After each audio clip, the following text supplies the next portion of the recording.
ناظرین، آپ تنقید اور تعریف دونوں کو قبول کیجئے۔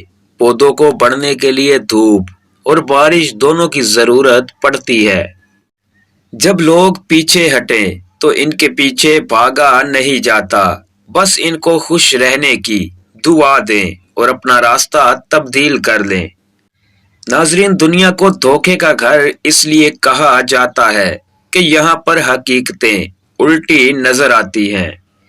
زیادہ باتیں اور زیادہ وضاحتیں انسان کو بعض اوقات قریب نہیں بلکہ دور کر دیتی ہیں۔ کوشش کرو کہ سب کچھ ٹوٹ جانے پر وہ ماں نہ ٹوٹے جو کسی بہت اپنے نے خود سے زیادہ آپ پر کیا ہو۔ دنیا کے تکبر سے انسان اتنا برباد نہیں ہوتا جتنا دین کے تکبر سے برباد ہوتا ہے۔ ایسے نیک نہ بنے کہ ہر بندہ گناہگار نظر آنے لگے۔ ناظرین، کچھ لوگ جنگلی جھاڑیوں کی طرح ہوتے ہیں۔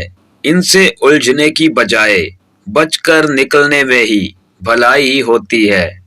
زندگی میں دو لوگوں پر تبصرہ نہ کرو، جن کو چن لو اور جن کو چھوڑ دو۔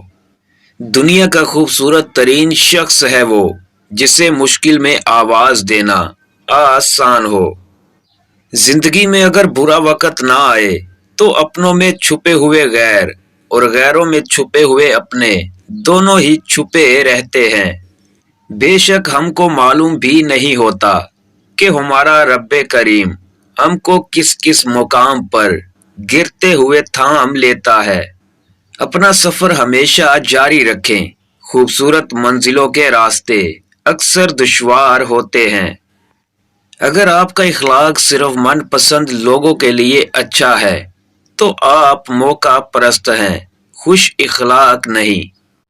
وہ لوگ جو گرنے کے بعد پھر سے اٹھ کھڑے ہو گئے، انہوں نے اپنے پاؤں نہیں بلکہ خیالات بدلے تھے۔ کسی چیز کی چاہ میں اس چیز کو مت بھول جائیے جو آپ کے پاس پہلے سے ہے۔ چھوٹا ذہن وہ ہوتا ہے جو کچھ بڑا سوچنے کے قابل ہوتے ہی دوسروں کو چھوٹا سمجھنے لگتا ہے۔ انسان نے اگر مکافات یا آفات سے سبق حاصل کیا ہوتا تو آج دنیا کا نقشہ کچھ اور ہی ہوتا۔ اور ناظرین، جنہوں نے ترقی کی منزل کی طرف بڑھنا ہوتا ہے وہ کبھی حالات کا رونا نہیں روتے۔ اور اس ختم ہونے والی زندگی کے لیے اپنے رب کو ناراض نہ کرو۔ ناظرین، اس کو پکارو جو عرش عظیم پر ہے، اس کو مت پکارو جو زیر زمین ہے۔